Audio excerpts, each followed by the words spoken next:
Assalamualaikum warahmatullahi wabarakatuh.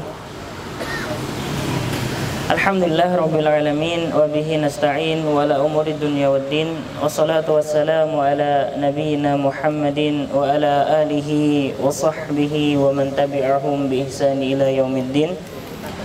Wa ba'd, qala Allah ta'ala fil Qur'anil Karim ba'da a'udzu billahi minasyaitonir rajim. Bismillahirrahmanirrahim. Ya ayyuhalladzina amanu taqullaha haqqa tuqatih wa la tamutunna illa wa antum muslimun. Wa qala aidan innama ya'muruna masajidallahi man amana billahi wal yawmil akhir wa aqama as-salata wa ata az-zakata wa lam yakhsha illa Allah fa asa ulaika ay yakunu minal muhtadin. Amma ba'd. Alhamdulillah, jamaah sholat maghrib Bapak Ibu Masjid Madyo Mangunkarso yang dimulakan oleh Allah Subhanahu wa Ta'ala. Rasa syukur kita aturkan kepada Allah yang telah memberikan kita kenikmatan pada malam hari ini, kenikmatan iman, kenikmatan waktu luang, kenikmatan kesehatan yang Allah berikan kepada kita, sehingga kita bisa sama-sama berkumpul, kita bisa bersama-sama saling tatap muka kepada saudara-saudari kita untuk senantiasa mempererat keimanan kita kepada Allah Subhanahu wa Ta'ala, untuk mendekatkan diri kita kepada Allah Subhanahu wa Ta'ala. Semoga dari waktu ke waktu yang Allah berikan kepada kita kesempatan untuk menghirup napas segera gratis, menjadikan kita bisa semakin taat dan semakin soleh di hadapan Allah Subhanahu wa Ta'ala, bisa menjadi orang yang lebih baik daripada hari yang kemarin. Karena prinsipnya orang yang beriman kepada Allah, prinsipnya orang yang baik itu juga baik. Hari ini harus lebih baik daripada hari kemarin, dan hari esok harus lebih baik daripada hari ini. Itu prinsip orang yang baik. Beda dengan prinsip orang yang buruk, hari ini buruk, besoknya lagi buruk lagi. Semoga dengan kenikmatan yang Allah berikan kepada kita, nikmat sehat, kemudian nikmat iman ini yang Allah berikan kepada kita semua, menjadikan kita sekali lagi semakin dekat kepada Allah Subhanahu wa Ta'ala. Amin ya rabbal alamin. Kemudian yang kedua juga semoga senantiasa salawat serta salam selalu senantiasa tercurahkan kepada Nabiullah Muhammad sallallahu alaihi wasallam, kepada keluarga beliau, sahabat beliau, serta orang-orang yang senantiasa selalu istiqomah, orang-orang yang senantiasa selalu berada di atas jalan sunnah Rasulullah Sallallahu Alaihi Wasallam. Alhamdulillah, jamaah yang dimulakan oleh Allah Subhanahu Wa Taala. Di sini kita sama-sama belajar, di sini kita sama-sama mendengarkan, di sini kita sama-sama mencari ridha Allah Subhanahu Wa Taala, tidak lain dan tidak bukan melainkan hanyalah untuk mendapatkan nanti pahala dari Allah Subhanahu Wa Taala. Sehingga tatkala pahala itu Allah berikan kepada kita, kenikmatanlah yang akan menunggu kita di surganya Allah Subhanahu Wa Taala. Alhamdulillah, jamaah yang dimuliakan oleh Allah, pada kesempatan kali ini kenapa kita adakan dakwah seperti ini, modelnya kajian yang mungkin belum ada di kota Semarang atau belum ditemukan gitu ya. Baru pertama kali kita ada di masjid ini, di pelataran atau di parkiran Masjid Madyo Mangunkarso, digunakan untuk sebagai dakwah. Dengan tujuan apa? Agar orang-orang yang sholat tidak hanya sholat. Masjid itu memang tempat ibadah, tapi nggak cukup dibuat hanya untuk ibadah.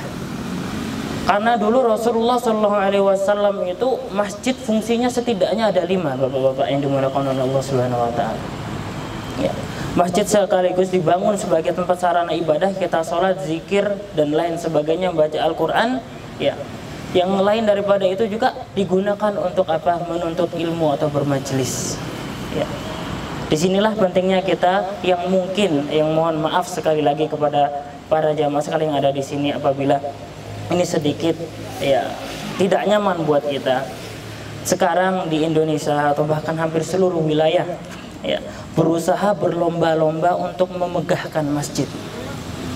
Membutuhkan biaya yang besar untuk meninggikan, meluaskan dan lain sebagainya. Tetapi tidak banyak dari masjid-masjid yang ada di sekitar kita itu digunakan untuk memakmurkan masjid tersebut. Masjidnya bisa jadi luasnya 1000 km persegi, 1000 km, 1000 meter persegi, tapi jamaahnya cuma 2 shaf. Masjidnya luasnya bukan main, tapi jamaah cuma 2 shaf. Ya, situ yang masih menjadi sedikit kesalahan buat kita semua. Di sini makanya kenapa bukti bahwa ternyata masjid itu belum bisa menjadi makmur, belum bisa menjadi sebagaimana masjid yang dulu digunakan oleh Rasulullah Shallallahu Alaihi Wasallam. Kepada Rasulullah Shallallahu Alaihi Wasallam, ya, menjadikan memberikan motivasi, mencontohkan kepada kita dengan ayat Allah Subhanahu Wa Taala dalam surat At-Taubah ayat 18. Ya. Kenapa orang itu lebih banyak pasarnya daripada masjidnya? Kenapa orang itu lebih banyak mallnya daripada masjidnya? Padahal mall yang mereka datangi, pasar yang mereka miliki, mereka berjualan dan lain sebagainya itu suatu saat akan mereka tinggal. Sedangkan bekal yang benar-benar akan mereka sampaikan kepada Allah Subhanahu Wa Taala, masjid itu sepi. Ya. Masjid yang makmur saat ini itu di Indonesia, bapak-bapak yang dimuliakan oleh Allah, sedikit. Bisa dihitung dengan jari kita. Kalau kita pernah dengar ada cerita masjid yang ada di Bali, bahkan yang di Bali itu minoritas muslimnya, Pak. Ya. Tapi masjidnya itu jamaah sholat subuh seperti sholat Jumat. Masjid Baitul Makmur. Ya. Kalau tidak salah itu Ustaz dari Sulaiman pernah menceritakan kepada kita semua, masjid sholat subuh seperti sholat Jumat. Di Semarang ada atau enggak, Pak? Belum ada. Hampir. Tapi insya Allah ke depan semoga masjid kita ini menjadi yang seperti itu. Amin ya rabbal alamin. Ya. Jamaah sholat subuh seperti sholat Jumat itu masya Allah, di mana lagi gitu loh. Kita harus menjadi ikon yang seperti itu. Ya. Kenapa sekarang itu yang menjadi PR buat kita? Kenapa sih masjid itu sepi gitu loh? Ya. Bagaimana agar masjid kita ini bisa ramai pengunjung, bisa ramai orang beribadah dekat kepada Allah Subhanahu Wa Taala. Kebanyakan yang menjadikan masalah dari itu adalah kurangnya, mohon maaf sekali lagi, kurangnya manfaat dari masjid yang ada di sekitar kita. Mohon maaf Bapak Ibu, ya, yang dimuliakan oleh Allah Subhanahu Wa Taala. Seandainya masjid itu hanya untuk sholat dan lain sebagainya, aja sholat saja, mohon maaf.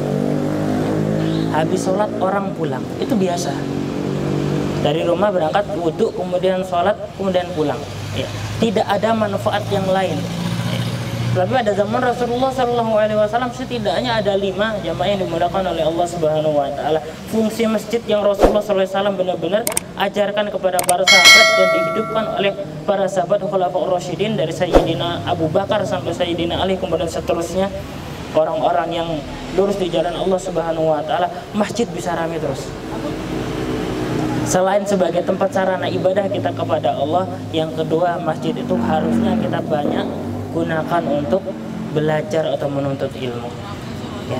Karena mohon maaf Bapak Ibu yang dimuliakan oleh Allah Subhanahu Wa Taala, bisa jadi orang nggak ke masjid itu nggak karena nggak paham keutamaan seseorang yang datang ke masjid.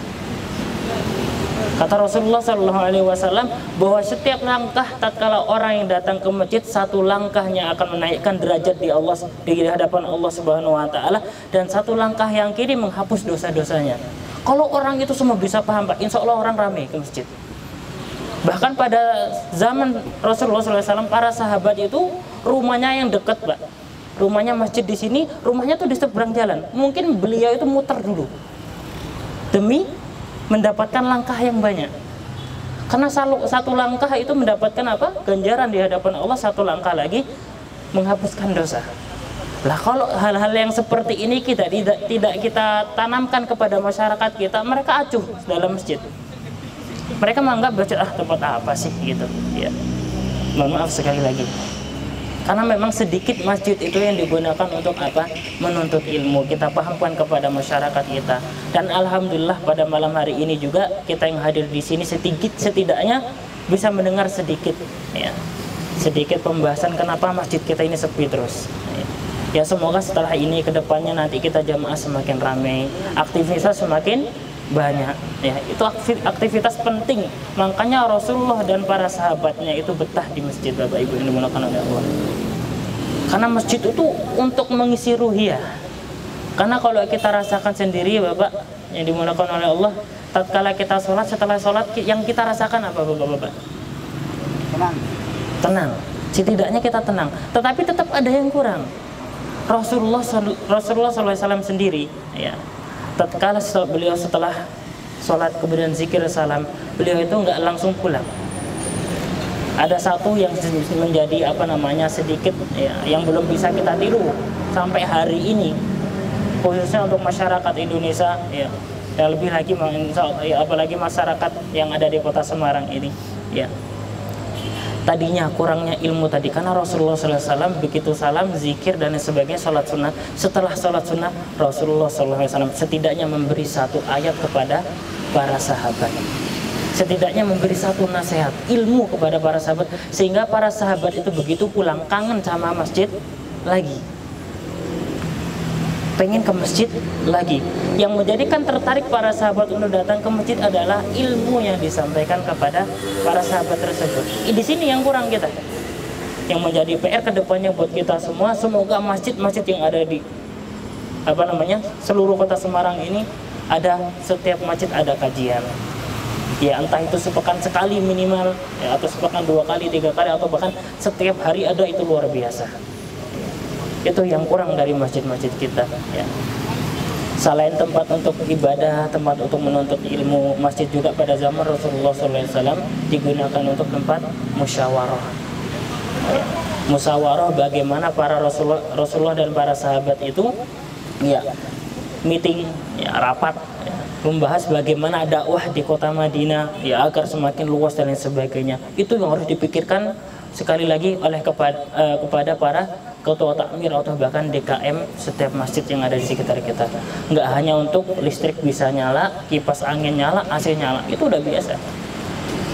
Tapi bagaimana orang-orang yang ada di sekitar kita itu tersinari oleh cahaya-cahaya yang ada di masjid kita ini. Banyak masjid itu lampunya kelihatan, Pak, dari mana-mana, insya Allah kelihatan. Masjid Agung Semarang, Jawa Tengah, kemudian masjid yang di dekat Simpang 5 itu masjid itu besar sekali. Kalau orang lihat pasti ngelihat, tapi orang yang pengen mampir itu sedikit, karena cahaya dari masjid itu hanya sekedar cahaya lampu, ya. Tidak ada cahaya keberkahan atau cahaya cahaya ilmu yang terpancar darinya, sehingga membuat orang yang hatinya lurus, hatinya bersih itu tertarik untuk masuk ke dalam masjid tersebut, ya. Di sini harus menjadi PR buat kita, ya, menjadi PR bagi para DKM dan takmir seluruhnya yang ada di masjid sekitar kita itu, mikir bagaimana kalau masjid kita ini ramekan. Bagaimana dakwah atau masyarakat kita yang ada di belakang kita, depan kita, kiri kanan kita bisa datang ke masjid. Itu bagaimana caranya? Kan gitu yang dipikirkan harusnya. Nggak hanya mumet, mohon maaf sekali lagi, nggak hanya mumet mikir listrik sama air, kan gitu. Tapi itu yang paling penting adalah bagaimana masjid itu bisa bermanfaat untuk sekitarnya, ya. Jadikan lahan dakwah. Nah, jamaah yang dimulakan oleh Allah Subhanahu wa taala. Nah, dari itu semua, ya, kita bisa menuntut ilmu, ya, kita bisa beribadah, kita bisa musyawarahkan, ya, dan lain sebagainya. Masjid itu akan bermanfaat. Itu tidak akan berjalan kalau masing-masing kita nggak menyadari bahwa diri kita itu sanggup atau enggak. Karena Allah Subhanahu wa taala berfirman dalam surat At-Taubah, A'udzubillahi minasyaitonirrajim, Bismillahirrahmanirrahim. Innama ya'muru masajidallah man amana billahi wal yawmil akhir wa qama as-salata wa ata az-zakah wa lam yakhsha illa Allah fa asa ulaika ay yakunu minal muhtadin. Ya. Allah Subhanahu wa taala berfirman dalam surat At-Taubah ayat 119 yang artinya innama ya'muru masajidallahi man amana billahi wal yawmil akhir. Sesungguhnya orang-orang yang bisa, sungguh hanyalah orang-orang yang beriman aja yang bisa memakmurkan masjid Allah Subhanahu wa taala. Ya. Dan beriman kepada Allah, kemudian beriman kepada hari akhir. Bapak Ibu, ya, Bapak-bapak yang dimuliakan oleh Allah Subhanahu wa taala, iman itu bukan hanya perkara percaya, Bapak. Kalau percaya, kita insya Allah percaya kepada Allah, kita beriman kepada Allah, itu memang salah satu bentuk keimanan, ya. Tatkala kita percaya kepada Allah, percaya adanya neraka, percaya akan adanya surga, percaya akan adanya pahala, percaya juga akan adanya dosa, ya. Itu salah satu bentuk keimanan. Tapi untuk itu saja tidak cukup, ya.